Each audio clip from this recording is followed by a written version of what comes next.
awesome. Yeah, she knew me yesterday. But you can't give out advice. Oh, no. Of course.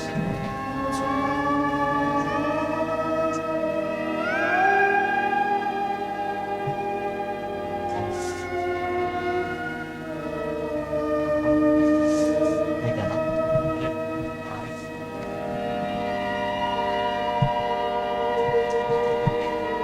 Parang screen yun. Kaya screen na naman ako.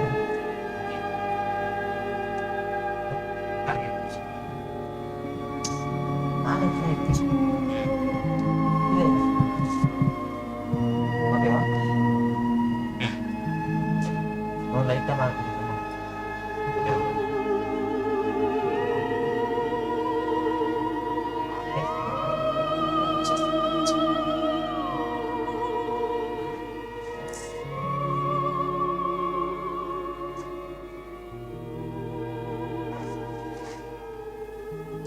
In a swift, eternal moment fixed their life, or ever recall, come back to longing eyes, calm heavens of imperishable light, illumined continents of violet peace, oceans and rivers of the mirth of God, and griefless countries and the purple sun.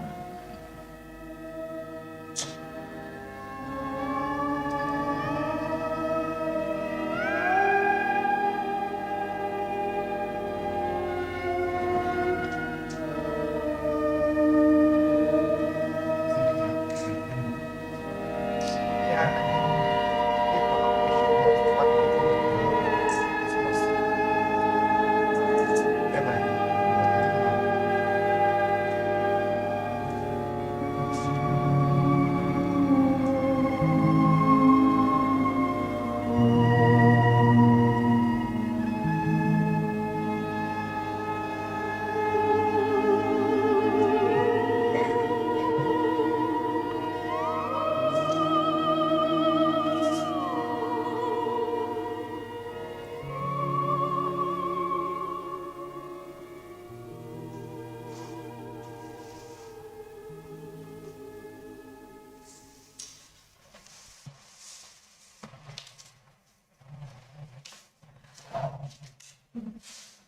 Good morning.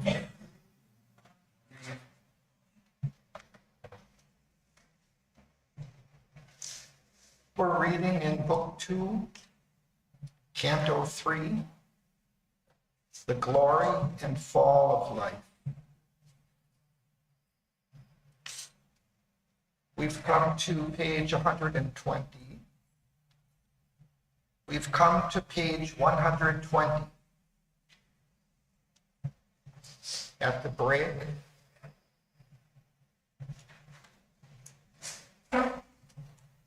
we are following King Asopati through the inner worlds, the subtle worlds. He has come in his sadhana to a very high station of consciousness in which he can look out or look within and see all the subtle worlds.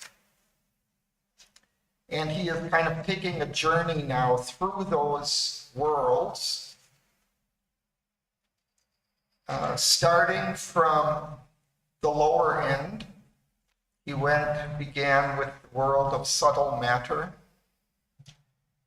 And now he has come up to the worlds of life, the vital worlds. And in this Canto 3, he's looking at kind of the whole range of the vital worlds. So that is why we have this title, The Glory and Fall of Life. So he's seeing the very heights of these life worlds and also their depths.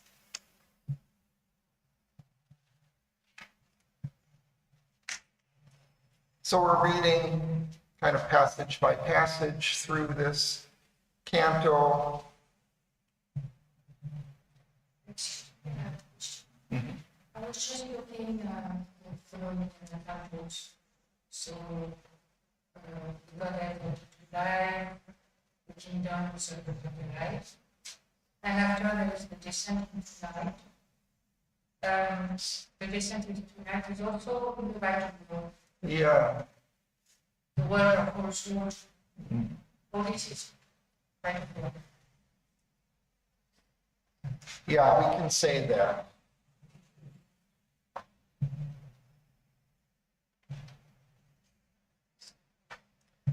Sri Aurobindo, somewhere I think in the Life Divine, talks about these worlds as being kind of a little bit separate. He talks about it as kind of an annex, because in the normal course, the inner worlds were created in the descent from spirit down to matter. But these worlds of falsehood, they carry something from the inconscient. So after that complete fall, they carry like this darkness that's kind of arising out of the inconscient. And so that's why he kind of talks about them as an annex, because they also were kind of created as a support in the evolution. But for practical purposes, we can kind of talk about them as the lower end of the vital worlds. But the inconscient is not really vital. It's the inconscient is not really in the vital world. It's Right, it's kind of after a descent below. But so they were kind of created kind of as a, could maybe say kind of a mix or a hybrid of the vital worlds, the lower vital world, and something that arose out of the darkness of the inconscient.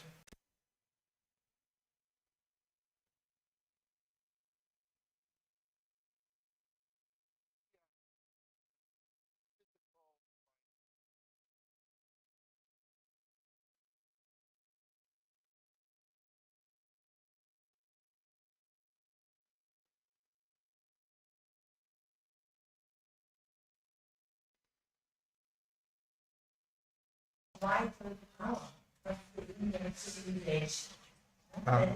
So how you see it in this context you just said? Well, if he was saying that about the Indian civilization, then it's drawing some of that vital power from both, those worlds, from the vital worlds. It's drawing this vital energy from that, I guess you could say. But all civilizations draw this vital energy. Maybe India, draws it more powerfully. It's more receptive in some ways, maybe to the inner worlds. See?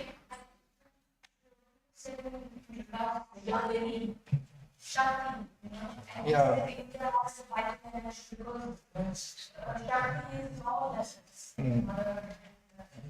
I think you mentioned that in the context when India had total asceticism and rejected that the worldly values and strong spiritual and then the light and the shadow that was down and accelerating vision. So it draws on the Shakti, which is behind the vital energy also. And pyramid is a tantric, so that is most important. Should we do it what? Tantric.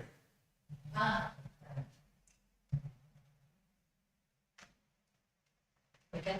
So I think we can begin, Anandi. Yeah. At page 120 at the break. This once start of bright remote idea or imagination's comet trail of dream, took now a close shape of reality. The gulf between truth and fact was closed. The wonder world of life were dreams no more. His vision made all the unveil its own. Their scenes, their happenings met his eyes and heart, and something moved them with pure loveliness and bliss. A breathless summit region drew his gaze, whose boundaries jutted into a sky of self and dipped towards a strange ethereal gaze. The quintessence glow of life supreme delight. On a spiritual and mysterious peak, only a miracle's high transfiguring line divided life from the formless infinite and sheltered time against eternity.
Sri Aurobindo begins this passage with this, and here he's referring to the previous passage in which he was describing these heavens of the life worlds.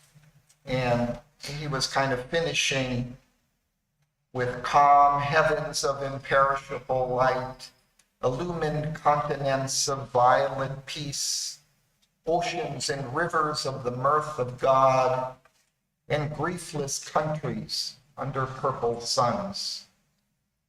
So it's these heavens that he is referring to here. And he's saying, whereas at first they seemed like a star of bright, remote idea, like a far distant star that he is seeing up above, or imagination's comet trail of dream. But now they take on a close shape of reality for him in his experience. So the gulf between dream truth and earth fact was crossed. The wonder worlds of life were dreams no more. His vision made all they unveiled its own. So they become very real and potent to his experience. And then he looks up to a breathless summit region whose boundaries jutted into a sky of self. And this is also interesting in the sense that even these life worlds have summits that are approaching the spiritual self. And we saw that also in the world of subtle matter, that there were kind of heights of those realms of subtle matter that were touching heaven, touching the divine, and then lower reaches that were closer to matter.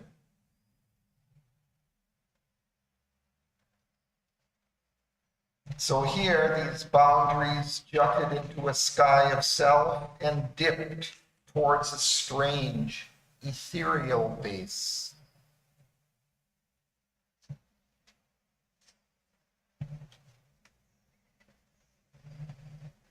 And then the quintessence. Looks strange. Why is it strange?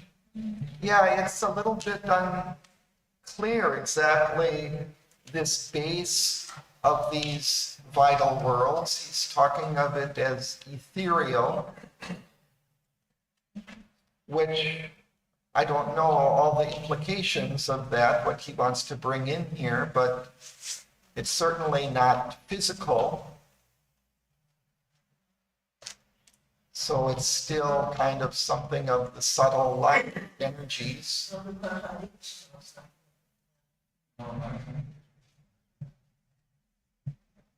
not understanding. I mean, we might tend to think of a kind of a material base, but this is not exactly that. It's something different. So it's maybe strange to our experience what it is exactly.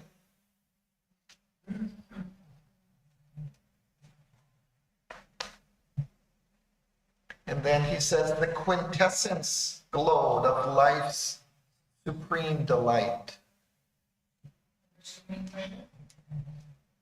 Well, it's the essence of a delight. Quintessence, I looked this up and I found kind of an interesting divergence of definitions. One, in the dictionary, I looked it up and they talked of it as like the fifth element, which would, be like ether or something. But in Shraddhavan's book, she talks about it as the word coming from alchemy, in which in alchemy they would kind of dilute a substance over and over again, and the fifth dilution then would be the quintessence, and which would be the kind of most subtle form of that. So I don't know, maybe both of these meanings are Yeah, there. and also perhaps also the core nature. Yeah, that's the way that we normally understand it, the very essence, the very core essence of something.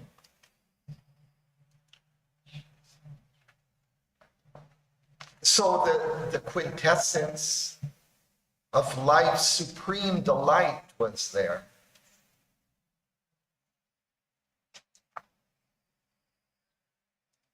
On a high, on a spiritual and mysterious peak. Only a miracle's high transfiguring line divided life from the formless infinite. That corresponding things like spring, Syrian days, and the mysterious being. The spiritual and mysterious being. The correlation between the two. By and transfiguring. Yeah. Well, here he's talking about the peak of these life worlds that he is seeing that are reaching towards the spiritual self. And at that peak, there's just a thin line that is dividing them from that spiritual self and these life worlds. So it's just kind of melting into that almost. So that's the spiritual and mysterious peak of these worlds. At the base, he talked about this strange ethereal base.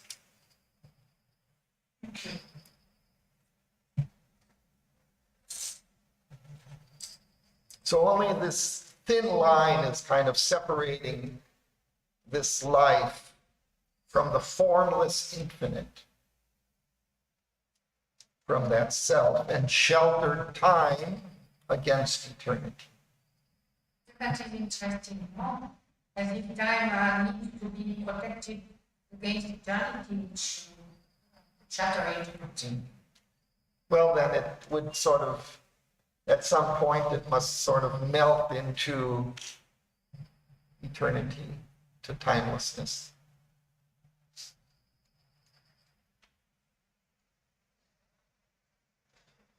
You could continue. Out of that formless stuff, time meets his shapes.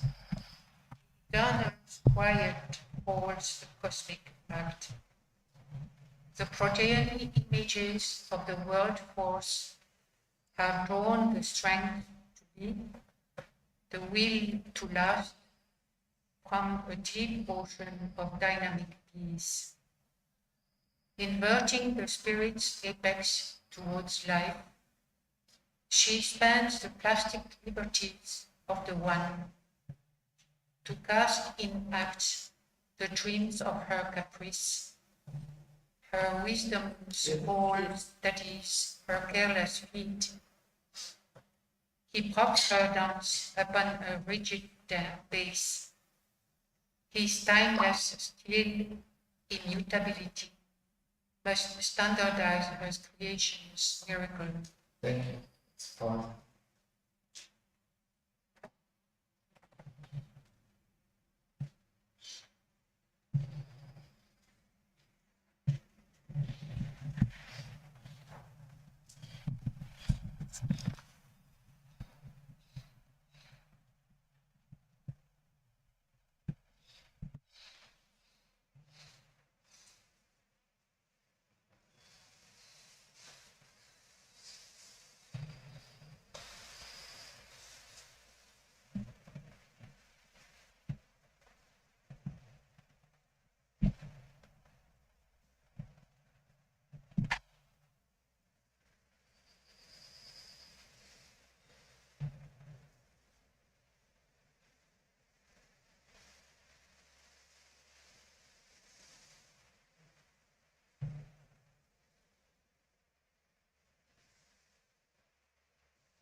In this passage, we get into the he and she again, the spirit and nature.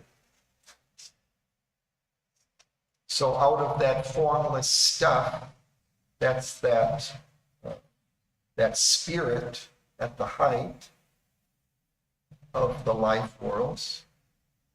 Time mints his shapes. His referring to the spirits.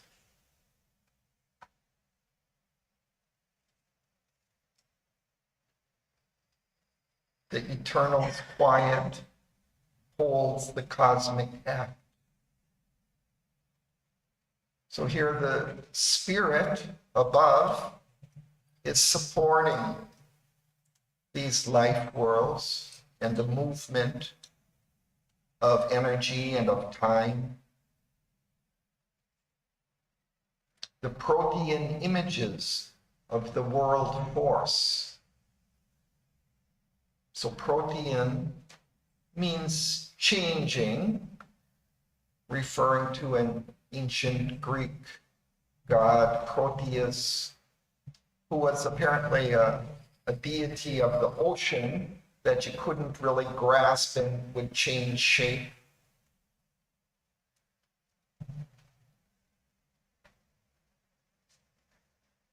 So the world force, with its changing images, have drawn the strength to be, the will to last, from a deep ocean of dynamic peace. So again, the spirit, which is peace, gives us support. It's a deep ocean of dynamic peace that can change into these different forms. Inconsistent. this contradiction, the deep ocean is quiet, and the peace is also quiet. We think of it as quiet. Correct.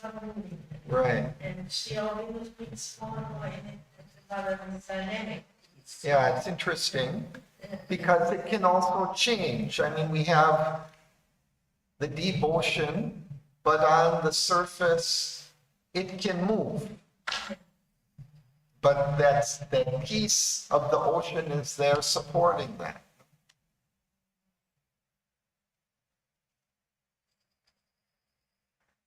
It's also a poetic way thing that Auroville used a lot of.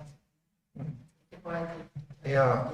Yeah, it's one of his Yeah, it's kind of inversions of juxtapositions of terms, because it is also, there is a oneness of that dynamism of life and time and the spirit in which is supporting. So he's kind of juxtaposing the two aspects, the spirit and the life force. But something like this dynamic, something like an essence, and it's yours to begin and again and again, and what does it mean in every situation? And the mother described her experiences that I think she was of extremely fast energy and quietness at the same time, very powerful. Extremely hard and at the same time fluid. Yeah, when she speaks of the action of the supermind, and actually when she speaks of any powerful action, that it has this support of peace behind it. So there's kind of a simultaneity of these two aspects of peace and energy. 181 with speaking of heaven upon a rigid base. Yeah? He asked her to dance, and Yeah. the base is rigid. Cannot do what. He props her dance upon a rigid base. So he again is this spirit, but also maybe we can think of this in terms of Shiva and Kali. Shiva offered his breast for the dance of Kali. So he supports again that dynamic dance of life.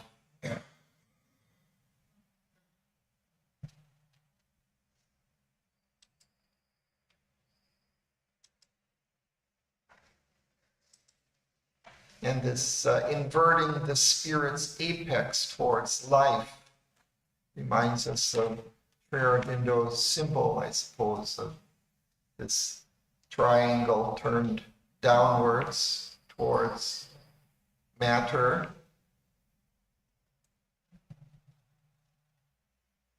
From the spirit above.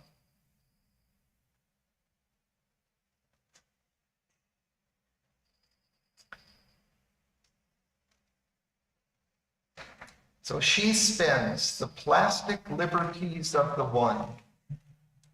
The spirit, being infinite, it can offer itself and become anything. It is the ground. It is not one thing or another. It is the spirit that can become anything.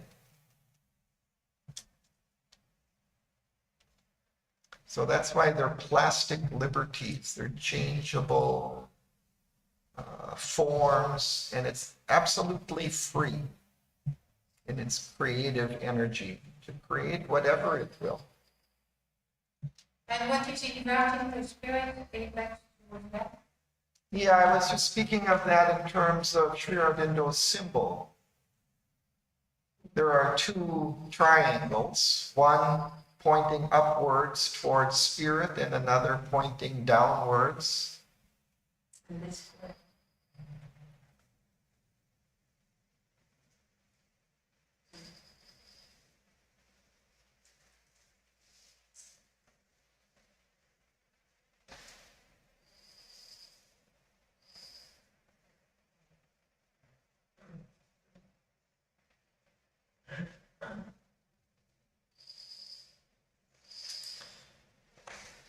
So this world force is spending these plastic liberties of the one,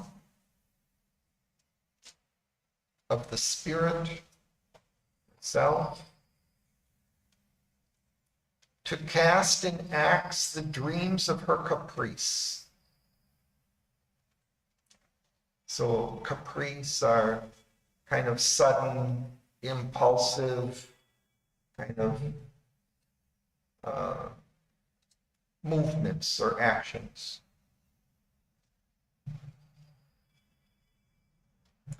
As if on a whim, kind of without motivation, just whatever she dreams or thinks, she can create that. But his wisdom's call steadies her careless feet. So again, he is supporting with the spirit, and he is still kind of providing some guidance to her creativity. So it's not just random.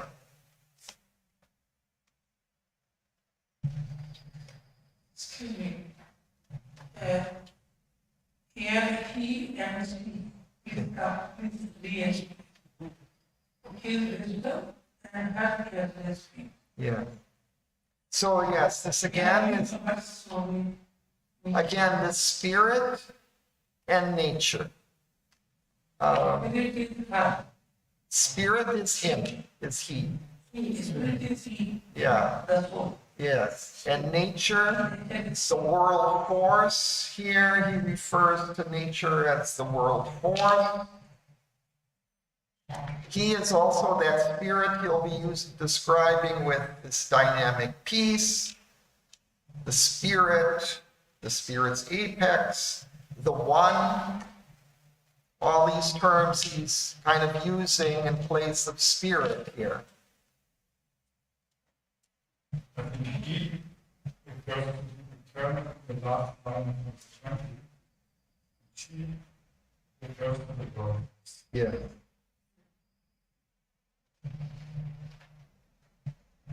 The eternal's quiet. Again, that is the spirit.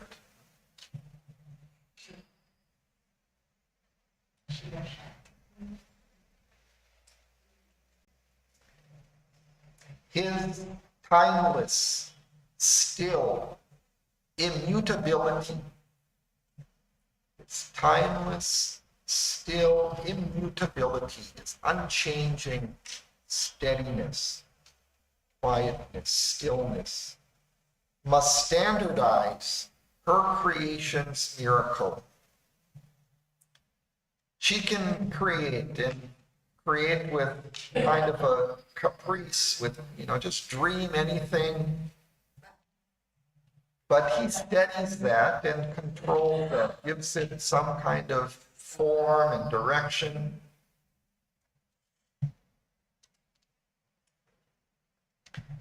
And this is described further in the next passage. Standardizing, giving some norm. Yes.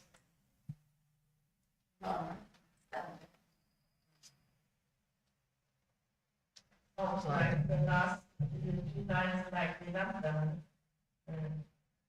time is the immutability, like it was on the symbol. Helmet.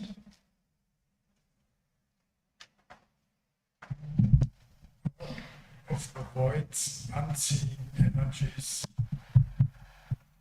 inventing the seal of a concrete universe. By his thought, she has fixed its paces. In its blind acts, she sees by flashes of his all-knowing light, all-knowing light. At her will, the inscrutable supermind leans down to guide her force that feels but cannot know. Its breath of power controls her restless seas, and life obeys the government. Thank you. It's a very crucial passage. Yeah.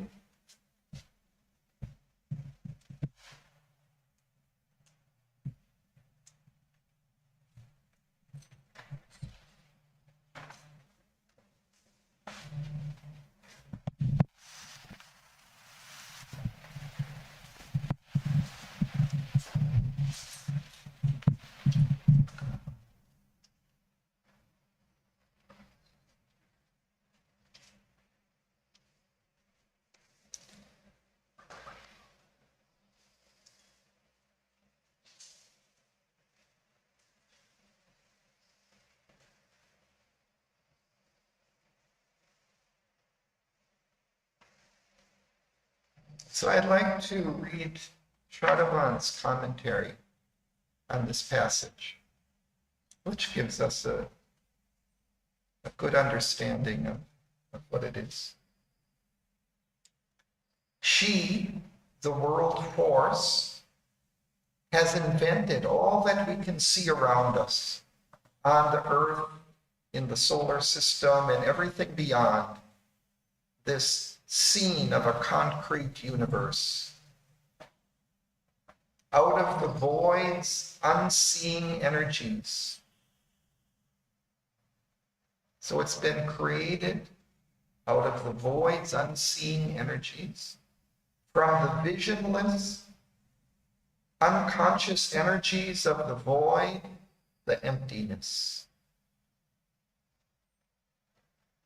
But she has not done it by pure caprice. She has fixed its paces, the planes and levels of this universe, the steps that it can take, the journey that it has to follow by his thought, by the thought of the One, according to his divine idea and plan.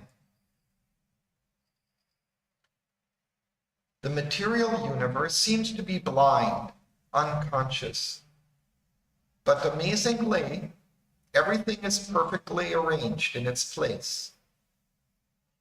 How does nature manage that? She can arrange it perfectly because in its blind acts, all the apparently unconscious movements and happenings of the material world, she sees by flashes of his unknowing light. She is granted some intuitive awareness of the omniscience of the Supreme, the One. The whole process of manifestation has been and is being guided by the infallible divine wisdom. I think that's something we have to remember when we worry about how things are going. And she continues, the creatrix, the creative world force, is guided by the thought of the One and steadied, stabilized by the unmoving presence of the One, whose power she is and whose thoughts she is materializing. In the process of manifestation, between the Supreme, the One, and his creation, lies the truth conscious power of supermind. At the will of the divine force, the inscrutable supermind leans down to guide her force that feels but cannot know.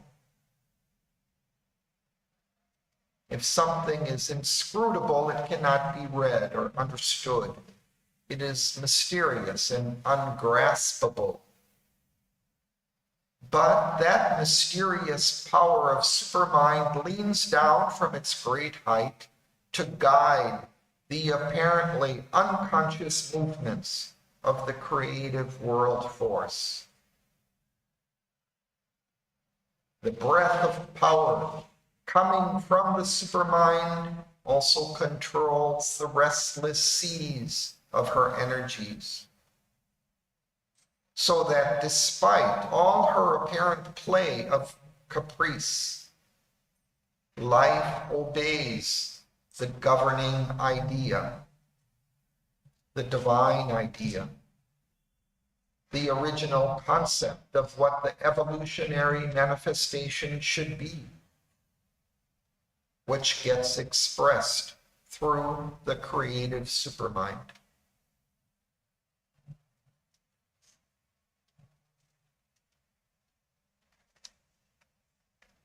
Yeah, it's very good. because I created Supermind, which supports the mother. And then you have all the four powers there. But it's love that is that energy. But it's coming from wisdom into manifestation. When it comes into manifestation, it's love. Fantastic.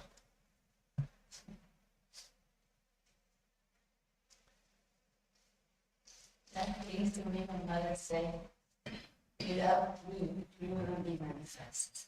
She said, it is, we have this experience of that.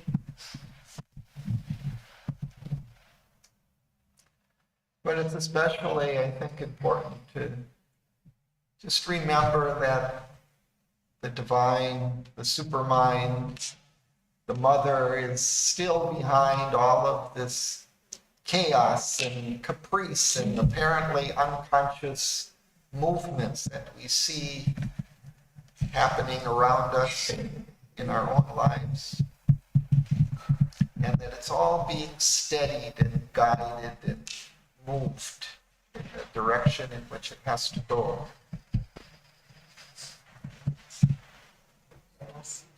Not afraid of this stones.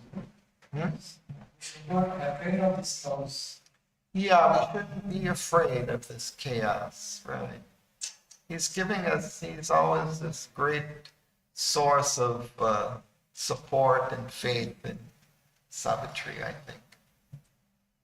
Because we can get caught up in those appearances on the surface, but behind there's something guiding.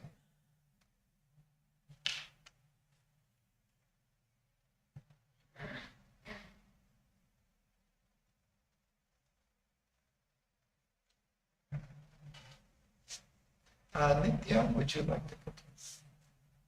We're at her will.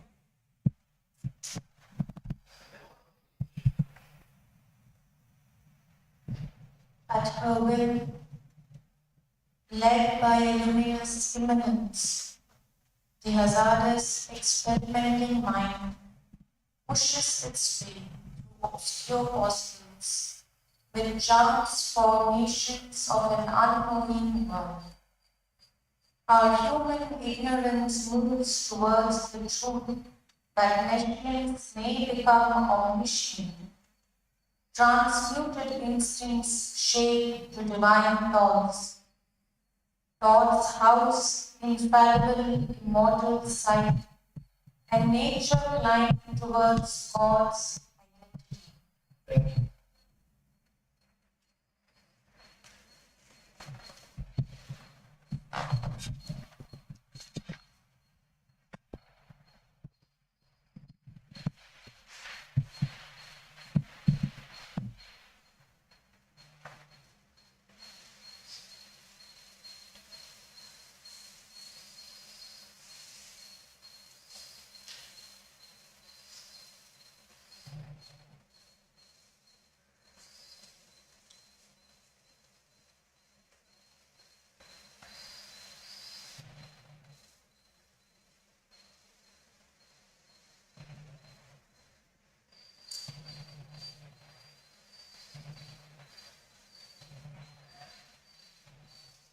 It's a grammatical thing. When they say a natural crime, not crimes, in it. And nature. Not it. Yeah. Mm. A natural crime. And nature climb. But no crimes. It's regulated, not no. Perhaps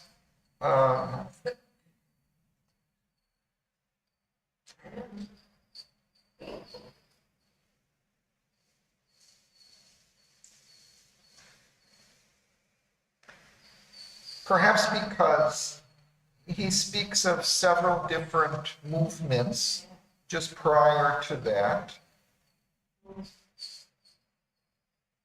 For example, that nescience may become omniscient, that transmuted instincts shape, that thoughts house, and nature's mind. So maybe these others are also included in that. Because people have made the incarnations may be omniscient, transmuting entities may shape to dimensions, and nature may climb towards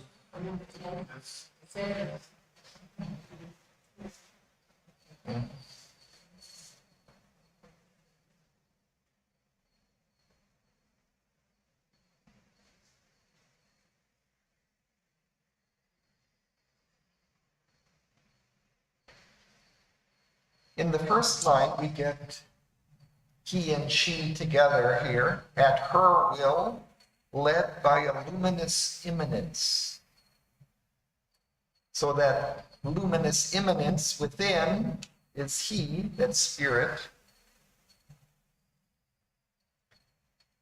So under the kind of guidance and will of these two, the hazardous experimenting mind, which is kind of outcome, a derivation of those in the lower realm of ignorance, is pushing its way through obscure possibles, mid-chance formations of an unknowing world.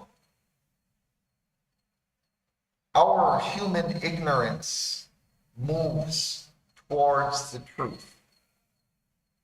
So it's being guided by this luminous immanence within, and at her will, the world force who has also called down the supermind and is guided by the supermind.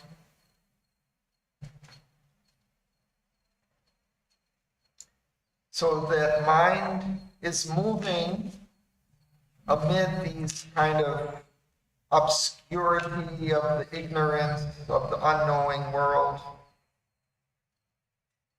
towards the truth, pushing towards truth. It's not moving just chaotically, randomly. It has a direction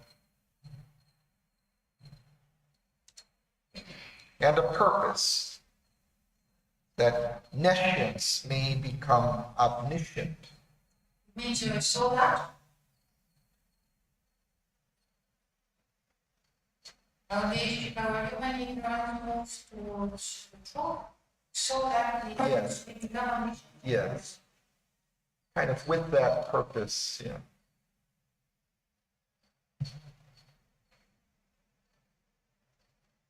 And transmuted instincts shape to divine thoughts. It suggests that even instincts can shape themselves and become as if divine thoughts. Instincts are there's kind of a knowledge behind instincts, but they kind of are operating unconsciously. They move the organism in an unknowing way, but still in a direction.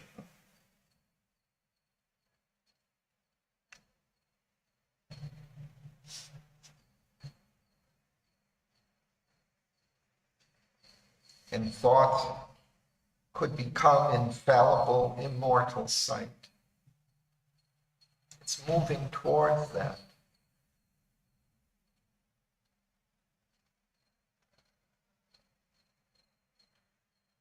And nature is climbing towards identification, unity with God.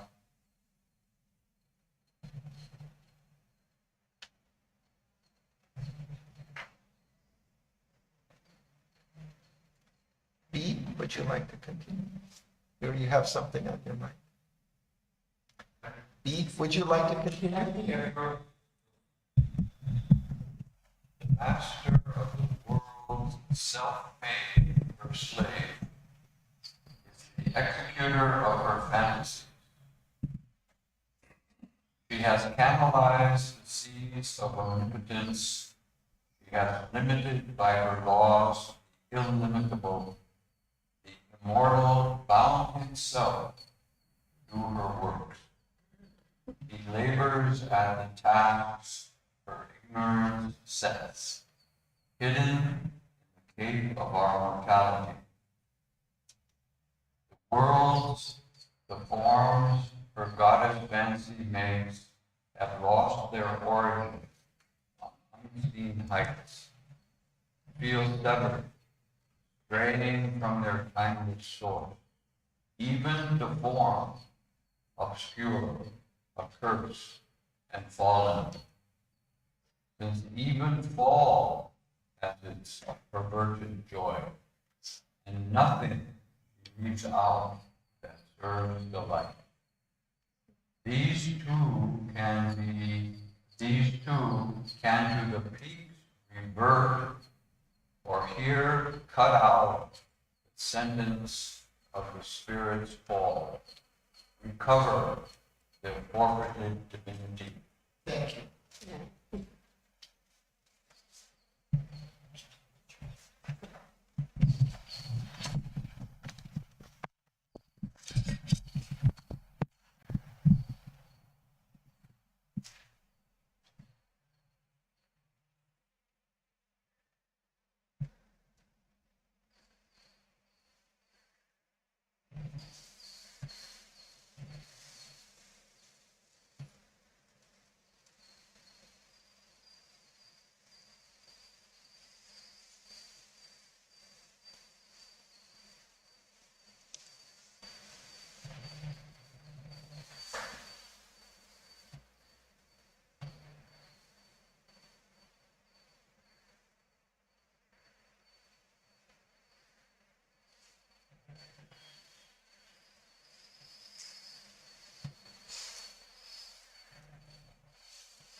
Savitri vergeeft die haar zo lang daar heeft zijn. Correct.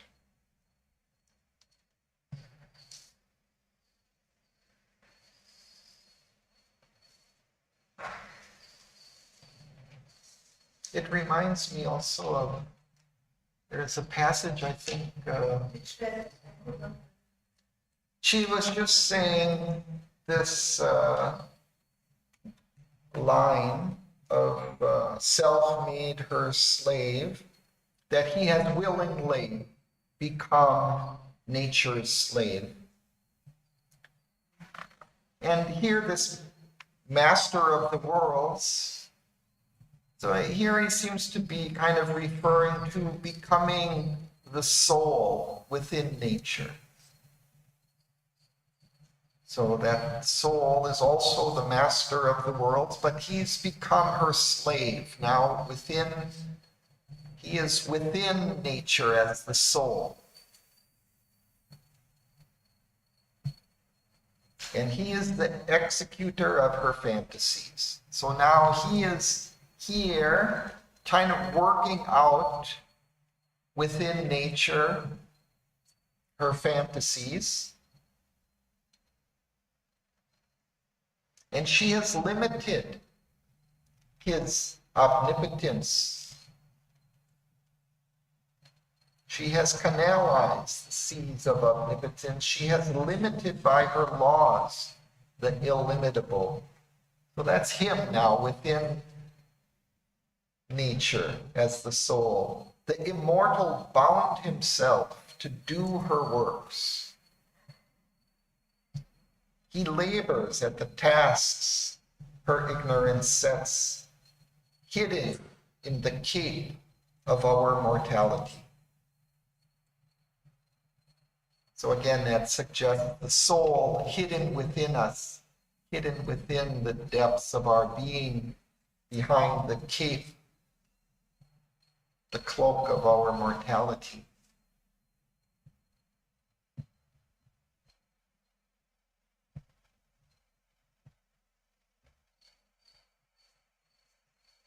Why is it becomes Yeah, I was going to say there's something at the very end of Savitri where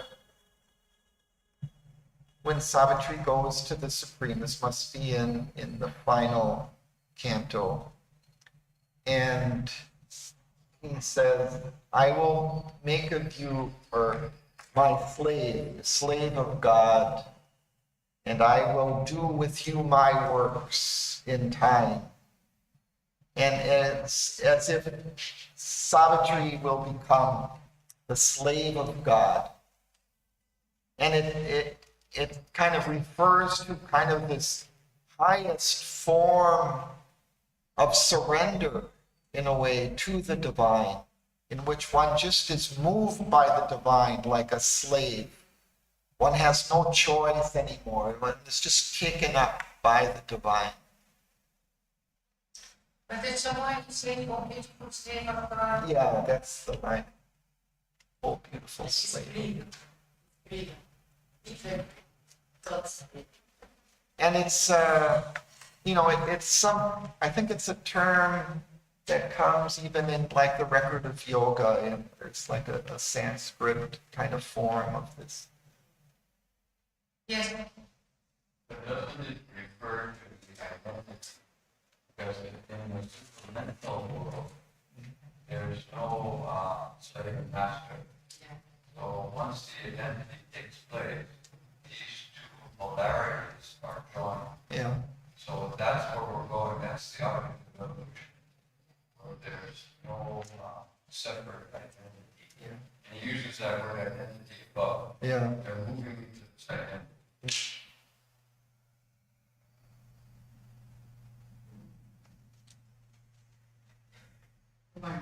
Nature blind towards God's identity. So that's the supreme. Yeah, but And this slave of God is kind of like that then. It's not even an instrument anymore, where one senses oneself as being an instrument and separate. One is just completely taken over and moved by the divine force. Both ways, God is the slave. yeah. Yeah, I know. Yeah. But I think also that all these other kind of experience when you're lost. And you still can have a glimpse that you are You don't get lost because a little bit later, it's that you get totally deformed. And still it's not lost. That's the next line. But recover it. But as we have said, that the state was so refined, perhaps not here really, but to somewhere in the 17th. It's a reference to in the record of yoga, it describes 3 layers, 3 steps of love and bhakti. And the highest is come bhakti that will speak. But see, that's exactly what he's saying there also. But what you said is also interesting. It's kind of, because here he's kind of referring to the Lord becoming the slave of nature, right? So he also gives himself completely to her, and she has to also give herself completely to him. Yeah. And that complete self-giving is also the secret of sadhana, just that one melts into the divine, into the other. That is the subject. Yeah. The passive aspect gives itself completely to the movement, and the movement has to give itself completely to the one.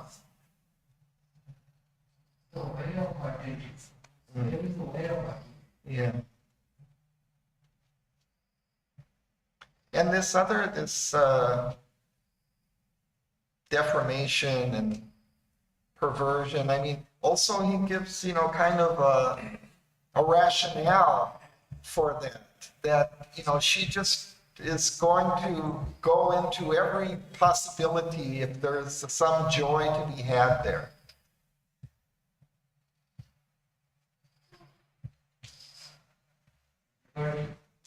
Yeah, that's that liberty of the one.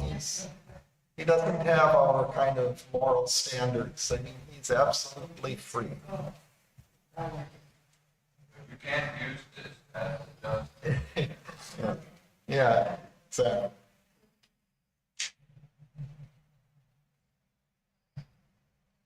Would you continue?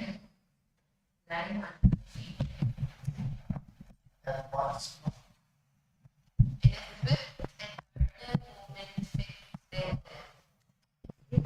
No, at once part.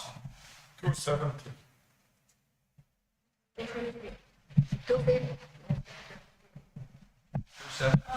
17.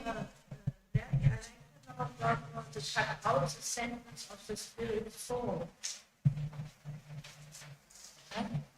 It's Yeah, well, these two can to the peaks removed, or here cut out the sentence of the spirit's fall. So they can also change and be redeemed.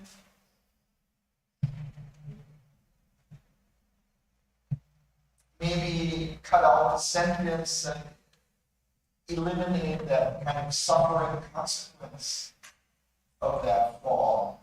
They can also, again, turn and enter into the delight.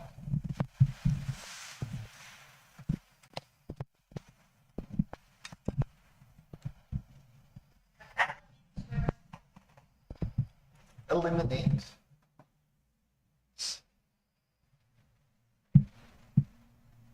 Like suffering can be transmuted into ecstasy.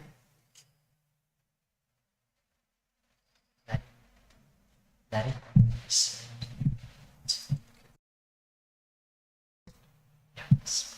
Okay, just one moment.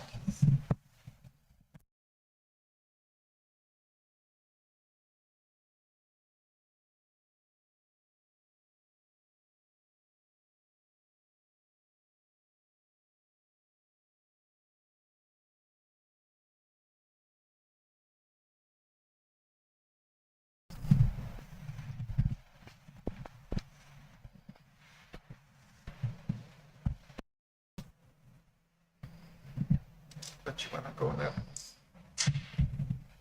Once caught in an eternal vision, he saw her bright splendor of high-born throne, and her regions crouching in the nether deep. Above was a monarchy of unfallen steps. Beneath was the gloomy trance of the others, an opposite pole or realm antipodes. There were basks of the glory of life's absolute. All laughed in a safe immortality, and an eternal childhood of the soul, before darkness came and pain and grief were born, where all could dare to be themselves at one, and wisdom played in sinless innocence, with naked freedom in truth's happy sun.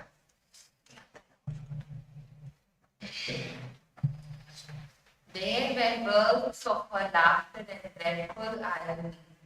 There were fields of her days of toil and strife and tears. Her head lay on the breast of amorous death. Sleep imitated a while extinction speaks. Thank you.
I think it's interesting here in the second line of the passage, he refers to he saw her pride and splendor of high-born zones. Now it would seem that this is referring to Aswapati, but he has been using he all along here as kind of this master of the worlds and the spirit. And then we were kind of seeing also it seemed to be alluding to the soul within nature. But they all maybe are kind of summed up in this he.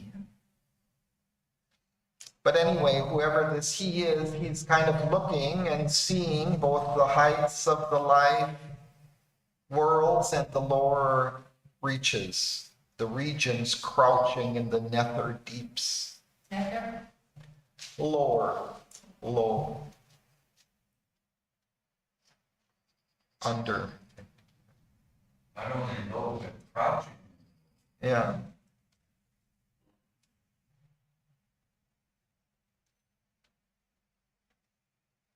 And then he goes and looks above this monarchy of unfallen self.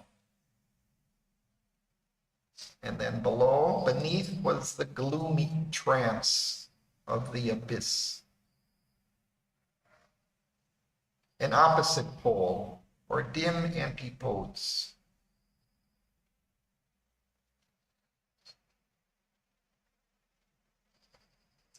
The reverse of the glory of life's absolutes. All left in a safe immortality.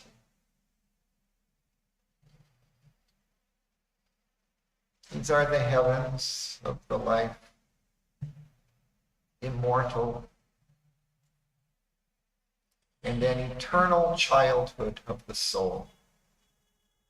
Before darkness came and grief and pain and grief were born. So they have no place in those worlds. Where all could dare to be themselves and one. There could be that individuality, but based on a kind of a oneness.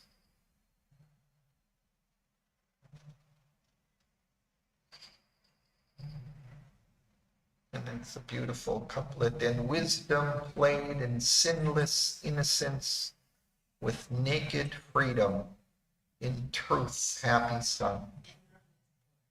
It's so beautiful.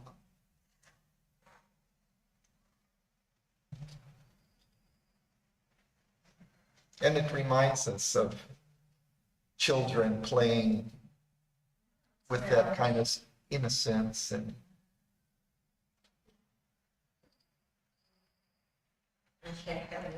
so kind of reflections almost of that, no? Also where our souls joyfully react to.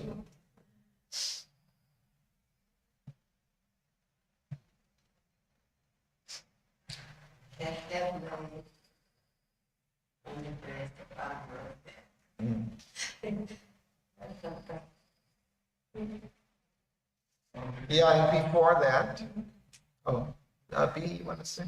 No, it's safe immortality. Yeah. Immortality is immortal, so it makes immortality safe. And then you have naked freedom and truth and wisdom all in there and laughing. You see, but it's a dreadful irony. Well, no, the law, I think he's referring that in that line, there were worlds of her laughter. So those are the ones he was describing. And dreadful irony. I think these are the other worlds, no? Yeah, but then The lower worlds. Isn't it the two two coexist? Well, I don't think they are. That's not the argument. I don't think they're mixed in that world, that dreadful irony. I don't think there's this dread in that world. I think he's talking about the two different levels of worlds. I think you said at the beginning. And then in the next line, there were fields of her taste of toil and strife and tears. I don't think it's those heavens. These are other worlds of the life worlds. He's looking again at both the higher and the lower. At the beginning, he said, we saw her bright and splendor of 5 zones and her legion crouching in the Netherlands. Yeah. So, And then down below, her head lay on the breast of amorous death.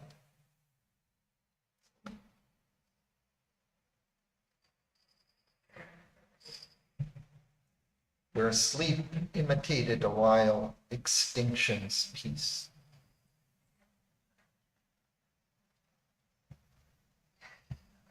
Thank goodness it's only a while.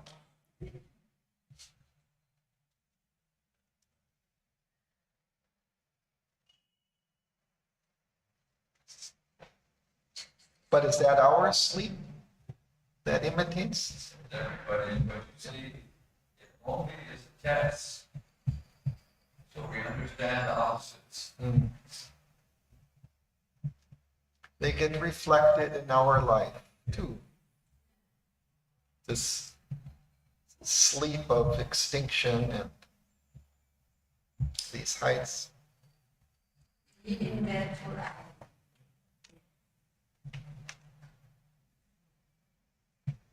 An amorous death. What did, it's kind of longing for us to bring us into itself.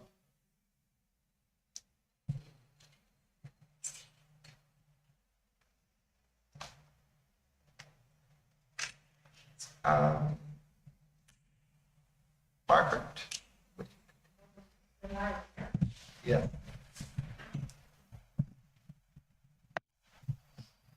the light of what she has found star to test the savior of bad opposites.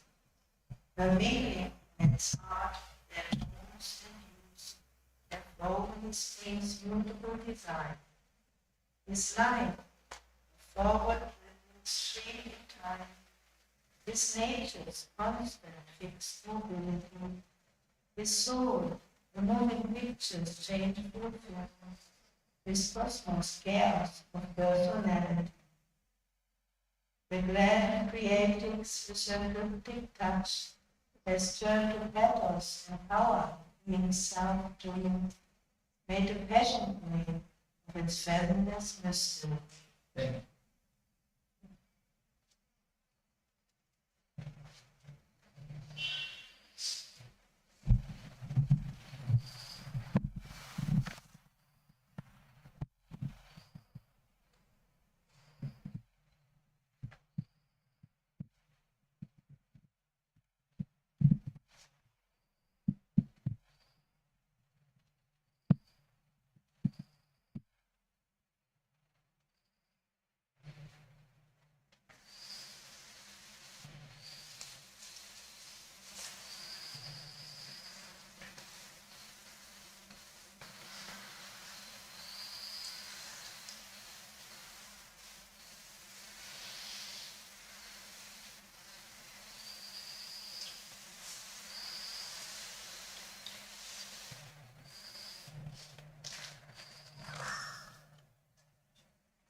So we see that nature, she has separated these different aspects of the divine, of God, his light and his dark, separated them in order to test the savor, the taste of their opposites. So she can kind of play out or express the intensities of each end of this polarization.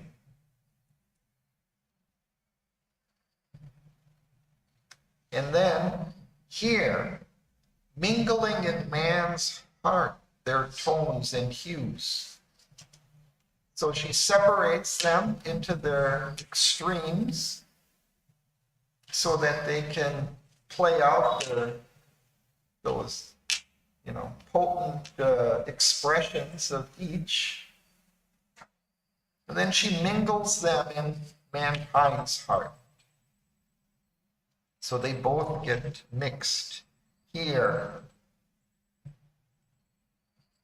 Their tones and hues have woven his being's mutable design. So these two have been woven together to create man. And his life a forward rippling stream in time.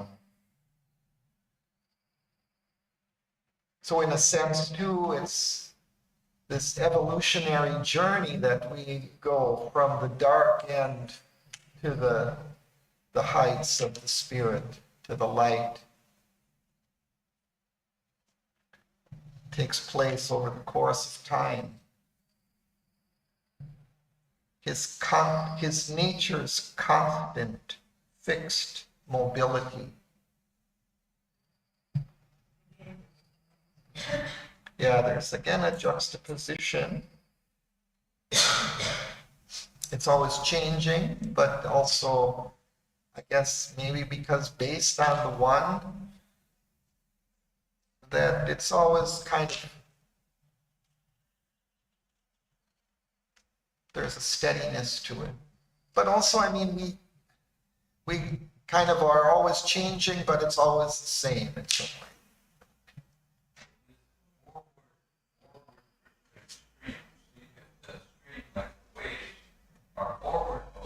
Yeah. He's got this incredible image, Yeah. and then he brings in the movie, motion picture. Yeah. So you have this, it's moving, but it's fixed. Mm. They're snapshots. Yeah, it's a very advanced technology. Next 100 years. His cosmos chaos personality. So we draw from all of these different worlds in the cosmos. These worlds of light, these worlds of darkness. We draw all of those into our own lives, into our own makeup. And somehow we have to create something out of all of that.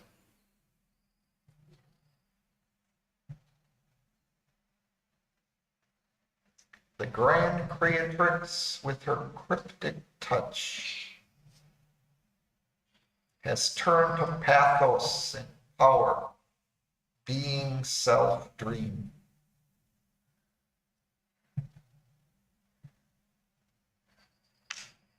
So drawing from all of these realms, she's created this pathos.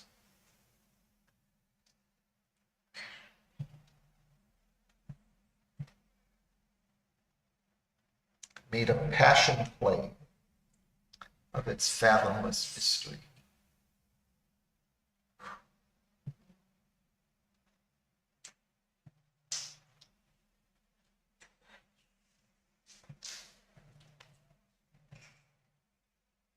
I think we pause there for today.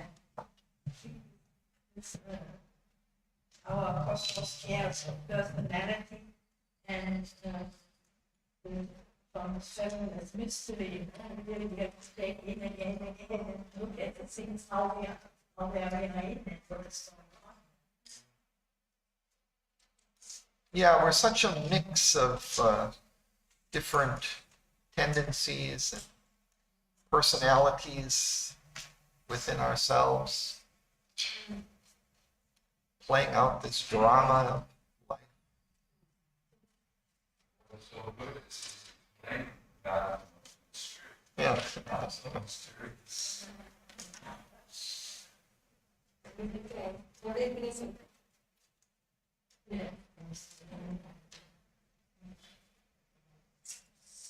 So we have some music.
In a swift, eternal moment fixed their life, or ever recalled, come back to longing eyes, calm heavens of imperishable light, illumined continents of violet peace, oceans and rivers of the mirth of God, and griefless countries under purple sun.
Thanks to Sri Aurobindo.